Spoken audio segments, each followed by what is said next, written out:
Assalamualaikum warahmatullahi wabarakatuh. Nama saya Reza Adi Pratama dari kelas ASB.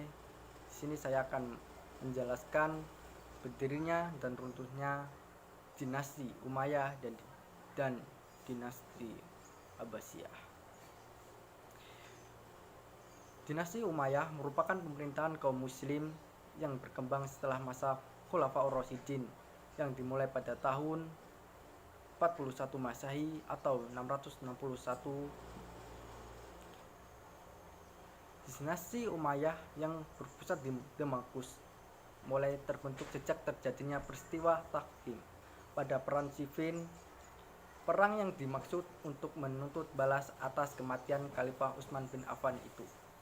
Semula akan dimenangkan oleh pihak Ali, tetapi melihat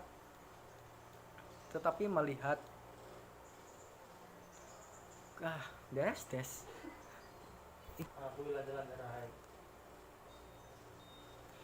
Tetapi melihat gelagat kelihatan itu, Muawiyah segera mengajukan usul kepada pihak Ali untuk kembali kepada hukum Allah.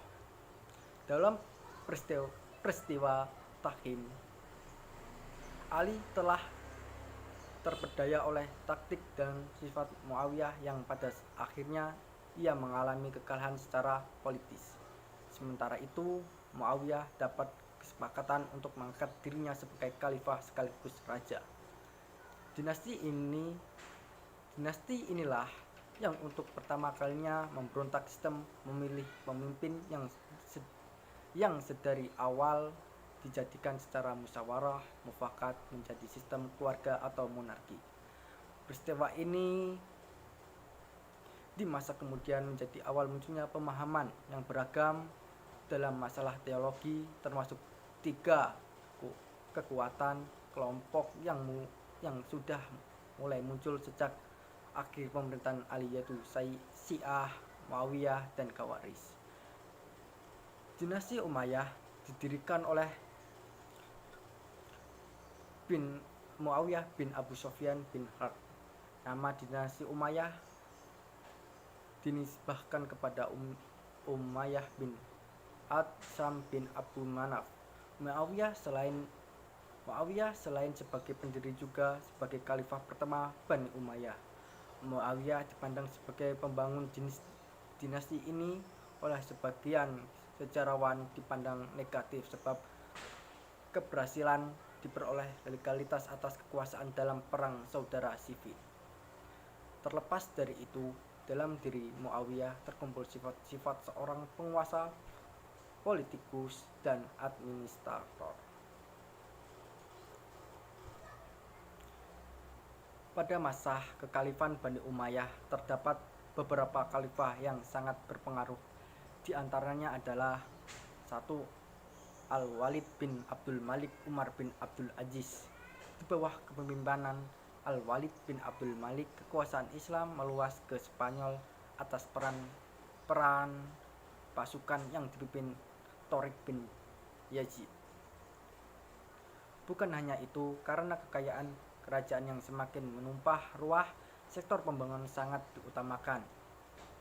Pembangunan masjid, pabrik, dan sumur digelagakan. Di antara masjid yang dibangun adalah Masjid Al-Nawawi di Damaskus, Masjid Al-Aqsa di Yerusalem, dan perluasan Masjid Nabawi di Madinah. Selain membangun Masjid Mawalid juga turun membangun rumah sakit untuk para penyandang penyakit kusta di Damaskus. Pada zaman inilah peradaban Islam mengalami kemajuan. Sementara itu, Khalifah Umar bin Abdul Aziz sangatlah terkenal dengan kekayaannya. Namun, setelah menjabat sebagai khalifah, beliau menjalani hidup dengan segala kesederhanaan dan terkenal dengan sifat jujur, adilnya. Selain terkenal karena sifatnya, Umar bin Abdul Aziz juga terkenal dengan kekuasaan ilmunya, khususnya di bidang ilmu hadis. Pada masa inilah, untuk pertama kalinya Umar bin Abdul Aziz memerintahkan secara resmi untuk mengumpulkan hadis. Ia juga mendamaikan konflik panjang yang terjadi antara sekte Amaniyah, Syiah, dan Khawarij. Harus diakui memang masa kepemimpinan Bani Umayyah terdapat banyak sekali kemajuan yang telah dicapai, baik di bidang politik maupun di bidang keilmuan. Pada waktu itu, banyak sekali kebijakan yang dikeluarkan oleh para khalifah Bani Umayyah yang menguntungkan masyarakat, khususnya umat Islam. Banyak sekali ekspansi yang dilakukan secara besar-besaran sehingga kekuasaan Islam meluas sampai ke Afrika Utara, bahkan Spanyol. Hanya itu, perkembangan pesat terlihat dari segi peradaban yang ditandai dengan semakinnya banyaknya corak-corak pembangunan yang indah dan bangunannya fasilitas umum yang tidak pernah ada sebelumnya. Di segi pemerintahan, administrasi adalah hal yang paling utama dibenahi ketika itu. Pun dengan perkembangan keilmuan, Bani Umayyah menjadikan kota Mekah dan Madinah tempat perkembangan musik, lagu, dan puisi, sementara Irak dan Kufah berkembang menjadi pusat aktivitas intelektual di dunia Islam, sedangkan di Marbat, kota satelit di Damaskus, berkumpul para pejuang, filsuf, ulama, dan cendekiawan lainnya. Banyak sekali bidang keilmuan yang berkembang saat itu, di antara adalah ilmu bahasa Arab, ilmu qiraat, ilmu hadis, ilmu fikih, sampai ilmu biografi yang sudah berkembang pada masa itu. Namun semua itu sirna begitu saja semenjak munculnya kelompok-kelompok yang merasa tidak puas terhadap pemerintahan Bani Umayyah, seperti kelompok Khawarij, Syiah, dan kelompok Muslimin Arab atau Mawali. Tidak adanya kejelasan sistem dan ketentuan pergantian khalifah disinyalir sangat kuat menjadi dalil ketidakpuasan tersebut. Ditambah lagi tidak ada niat atau sikap pun untuk melarang persekutuan menjadi hal paling krusial, sehingga antara kedua belah pihak yang bersaing malah semakin meruncing menuju konflik. Bukan hanya itu saja, sikap bermewah-mewahan keluarga di lingkungan khalifah membuat mereka tidak mampu menanggung beban negara yang sangat berat. Terlebih terbunuhnya Khalifah Marwan bin Muhammad oleh tentara Abbasiyah di kampung Busir daerah Bani Soef menjadi tanda berakhirnya dinasti Bani Umayyah di Damaskus. Yang kedua, sejarah berdirinya dinasti Abbasiyah dalam Islam. Kekhalifahan Abbasiyah atau Bani Abbasiyah merupakan khalifah kedua Islam yang berkuasa di Baghdad, Irak. Pada masanya kekhalifahan Abbasiyah berkembang pesat dan menjadikan Islam sebagai pusat pengetahuan dunia.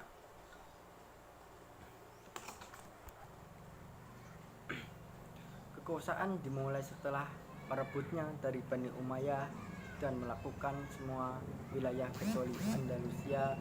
Bani Abbasiyah merujuk kepada keturunan paman termuda Nabi Muhammad SAW, seperti yang diceritakan dalam sejarah peristiwa Isra Mi'raj.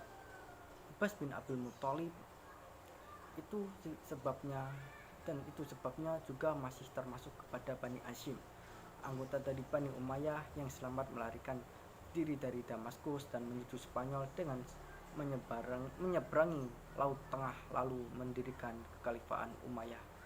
Keturunan Bani Umayyah yang selamat memerintah Spanyol untuk waktu yang lama. Bani Abbasiyah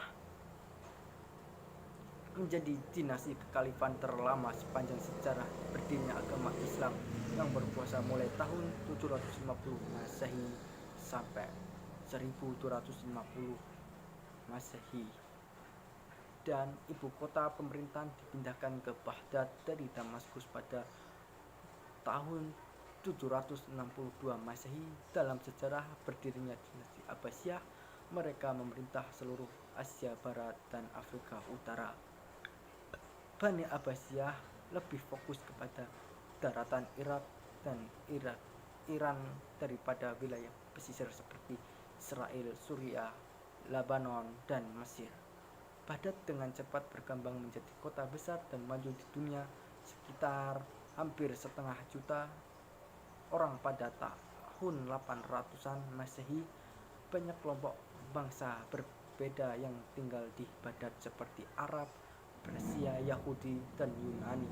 Dengan bahasa Arab, Aram dan Persia selain Islam yang menjadi agama mayoritas dan juga penganut agama lain seperti Kristen, Yahudi, dan Zoroaster. Pemerintahan Abbasiyah berkembang selama 3 abad dan mulai meredup setelah bangsa Turki yang sebelum menjadi bagian dari antara kekhalifahan bernama Mamluk mulai naik daun hingga sekarang turunan dari Bani Abbasiyah termasuk suku Al-Abbasiyah menjadi tinggal di timur laut Tikrit Irak.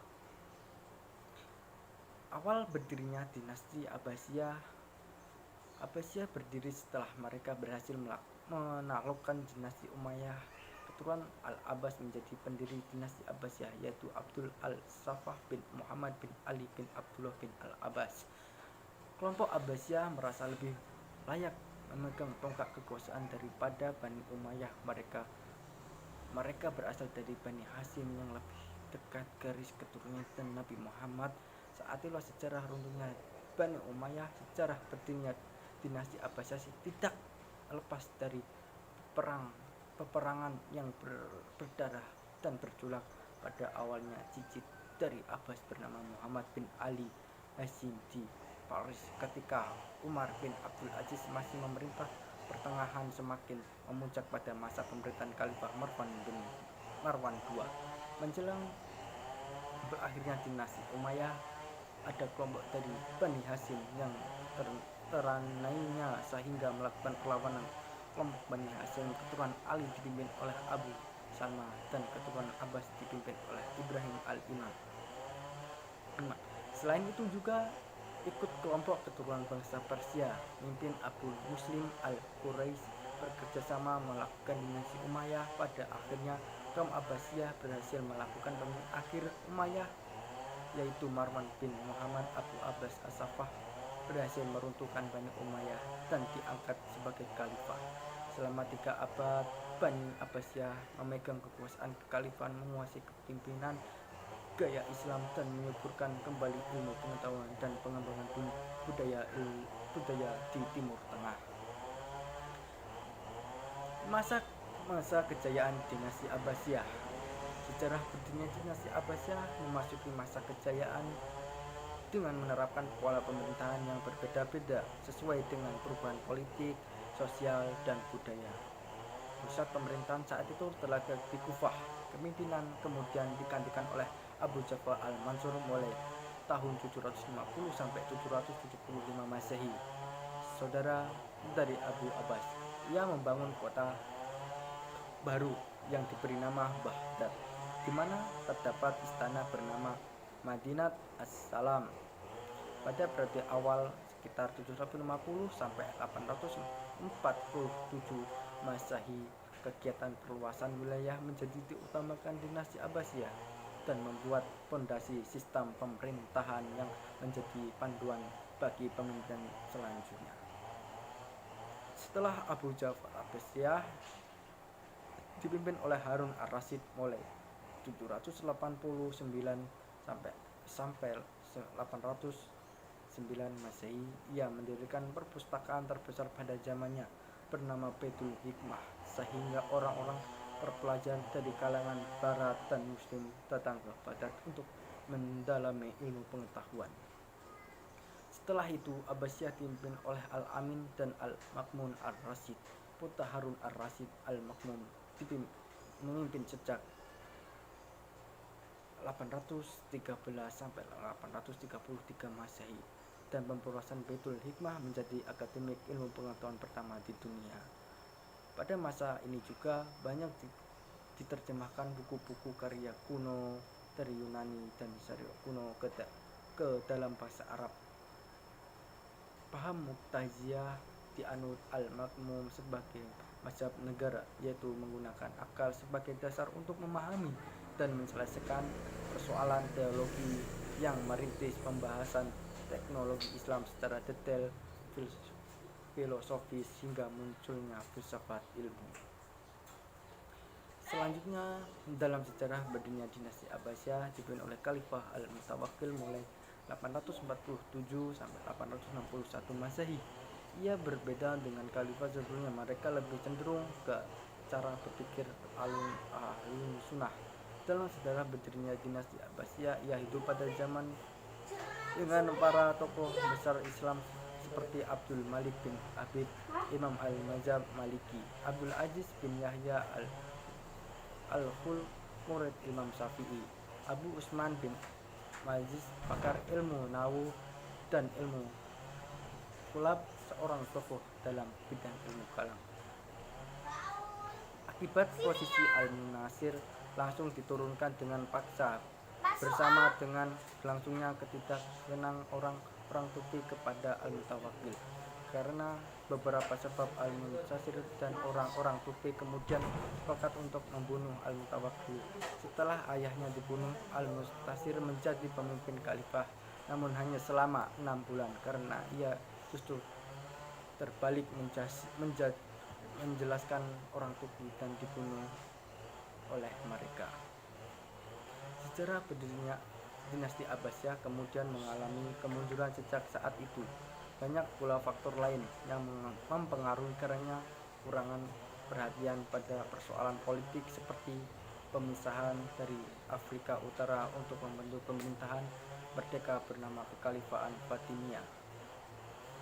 Para gubernur berbagi provinsi seperti dinasti Samaniyah mulai bertindak lebih bebas, dan para jenderal Turki di pasukan Abbasiyah juga semakin lama semakin sulit dikendalikan oleh para ahli. Kesulitan komunikasi antara pusat pemerintahan sulit dilakukan pada masa itu karena wilayah kekuasaan yang sangat luas, bahkan tingkat kepercayaan antara penguasa para pelaksana pemerintahan sangat rendah.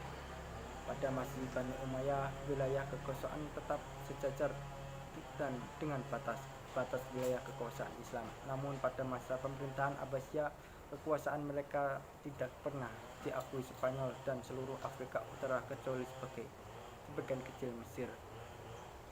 Dalam pernyataan, banyak wilayah berada dalam kekuasaan khalifah hanya dalam membentuk penerimaan upeti pajak dari gubernurnya masing-masing. Pada saat tersebutlah mulai melepas dari dan tidak lagi membayar pajak, bahkan berusaha mengurus kekhalifahan itu sendiri. Sekian yang saya jelaskan, kurang lebihnya saya mohon maaf. Saya akhiri. Assalamualaikum warahmatullahi wabarakatuh.